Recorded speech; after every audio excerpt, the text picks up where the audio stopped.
साथियों, पौष मास चल रहा है, ठंड का मौसम है और ठीक इसी ठंड के बीच में भगवान विष्णु का एक बहुत ही गूढ़, बहुत ही रहस्यमयी और बहुत ही शक्तिशाली स्वरूप हमें स्मरण दिलाता है कूर्म अवतार।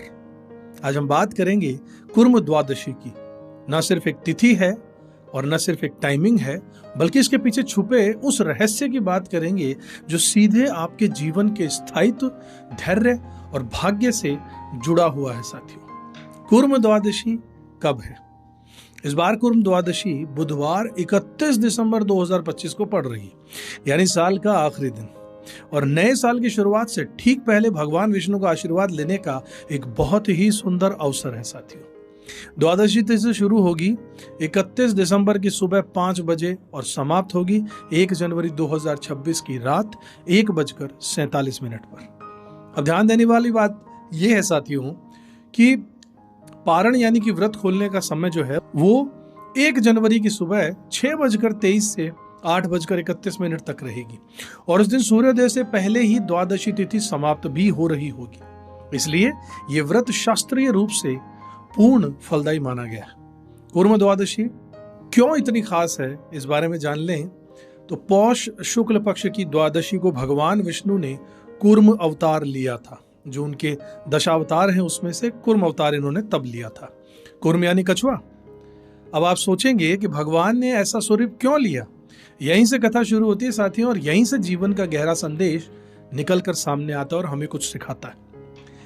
नारायणी द्वादशी भी इसे कहा जाता है साथियों। कुछ ग्रंथों में इसे नारायणी द्वादशी कहा गया है। नारायणी शब्द का अर्थ समझिए, नर यानी जल और आयन यानी निवास, यानी जो जल में निवास करता है वो नारायण है।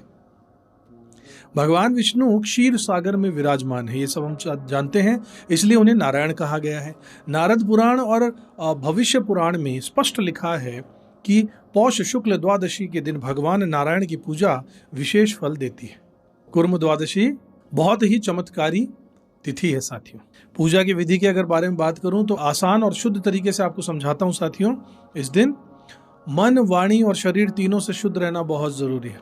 सुबह स्नान करने के बाद में भगवान विष्णु का नारायण ध्यान कीजिए।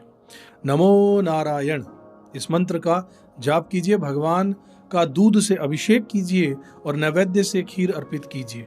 रात में जागरण कीजिए और इसका विशेष महत्व होता है साथियों। शाम, मध्य रात्रि और ब्रह्म मुहूर्त, 3 कालों में भगवान हरि की पूजा, भजन, कीर्तन कीजिए। अगर संभव हो तो नारायण कवच का पाठ भी कीजिए। बहुत अच्छा रहने वाला है साथियों। अगले दिन क्या करना चाहिए? इसके सुबह पूजा पूर्ण करने के बाद घी से बनी हुई खिचड़ी का दान करना चाहिए। साथ में दक्षिणा भी देनी चाहिए और ये मंत्र कहना चाहिए कि सर्वात्मा सर्वलोकेश है, सर्वव्यापी सनातन है, नारायण है प्रसन्न है, स्यात् कृशरान्न प्रदानत है।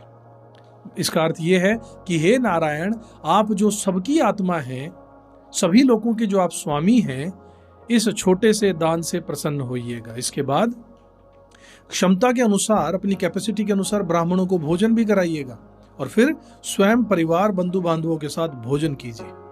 शास्त्र कहता है इस व्रत का पुण्य 8 अग्नि होम यज्ञों के बराबर होता है, इसलिए इसकी महत्ता बहुत है। अब बताता हूं साथियों आपके इसके पीछे छुपी कथा।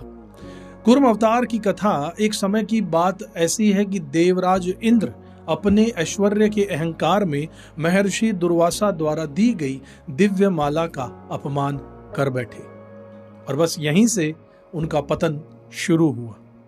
ऋषि दुर्वासा का श्राप पड़ा, देवताओं का तेज, बल, वैभव सब कुछ समाप्त हो गया। देवता निर्बल हो गए और असुरों ने आक्रमण कर दिया। दैत्यराज बलि ने स्वर्ग पर अधिकार कर लिया। तीनों लोकों में हाहाकार मच गया। तब सभी देवता भगवान विष्णु के साथ पहुंचे, रोते हुए, टूटे हुए, हार चुके। भगवान विष्णु ने कहा कि अमृत प्राप्त करना होगा, समुद्र मंथन करना होगा, लेकिन सवाल यह था कि मंथन करेगा कौन? देवता तो निर्बल थे। तब भगवान विष्णु ने एक अद्भुत नीति बताई। असुरों को साथ मिला लिया और मंथन शुरू हुआ। मंदराचल पर्वत को मथानी बनाया गया। वासुकी नाग रस्सी बने, लेकिन जैसे ही मंथन शुरू हुआ पर्वत डूबने लगा और तभी भगवान विष्णु ने कूर्म अवतार ले लिया। कछुए के रूप में पर्वत को अपनी पीठ पर धारण कर लिया और यही है कूर्म अवतार का संदेश। अब जीवन में जब भी सब कुछ डगमगाने लगे तो स्थिर बनो, धैर्य रखो, भार उठाओ। कूर्म द्वादशी हमें यही सिखाती है साथियों। आशा करता हूं आपको वीडियो पसंद आया होगा और आप इस दिन पूरे भक्ति भाव के साथ, पूरी श्रद्धा और पूरे विश्वास के साथ भगवान विष्णु की आराधना जरूर करेंगे, ऐसी मेरी कामना है, ऐसा मैं आशा रखता हूं। वीडियो अगर पसंद आया तो इसे लाइक कीजिएगा, शेयर कीजिएगा। चैनल को अब तक सब्सक्राइब नहीं किया तो जरूर कर लीजिएगा। चैनल पर पहली बार आए हैं तो जरूर सब्सक्राइब कीजिएगा साथियों। अगले वीडियो में एक बार फिर से आपसे मुलाकात करूंगा, तब तक खुश रहिएगा, अपना कर्म करते रहिएगा, ऊपर वाले में विश्वास जरूर रखिएगा साथियों। ओम नमो नारायण।